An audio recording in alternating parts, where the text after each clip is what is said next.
संबलपुर जिला चिपिलिमा स्थित पानीय जल प्रकल्पर निर्माण काम तदारख कले पंचायतराज मंत्री रवि नारायण नायक। अचानक गस्त करी प्रकल्प निर्माण स्थिति देखिथिले। एही समय ठिका संस्थार कौनसी कर्मचारी सेठारे उपस्थित नथिले।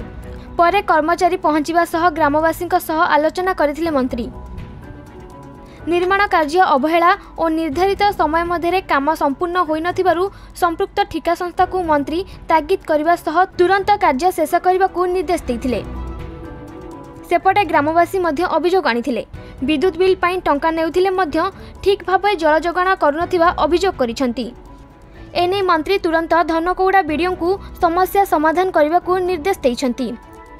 बसंतपुर जो एक्वा पार्क उद्घाटन कार्यक्रम रे मान्य ग्राम्य उन्नयन पंचायतराज तथा पानीय जल मंत्री श्रीयुत रवि नारायण नायक महोदय जाइथिले।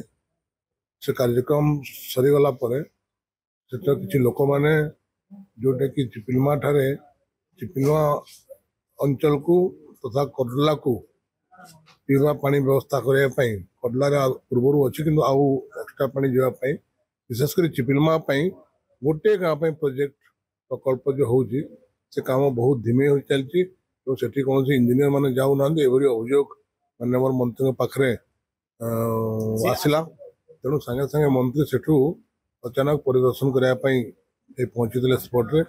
गला बेले सेठी कौनसी लोक कहीं नथिले ना कौनसी अधिकारी नथिले। परवर्ती पर्याय पहुंचले। आम पहुंचला पर स्थान को आम संबलपुर जिलापाल तथा अन्य पानीय जल विभाग अधिकारी मैंने पहुंचले से जगह सेठी जो लोक मान अभियोग थिला जे काम कि जाऊना ठीक तार होना कारण अगस्ट मास सुधा ये प्रकल्प सरीवा कथा। ये गोटे प्रकल्प गोटे गाँव गोटे प्रकल्प ये मेघा प्रकल्प नहीं से कौन असुविधा अच्छे अगस्ट मास तो शेष हवा कथा।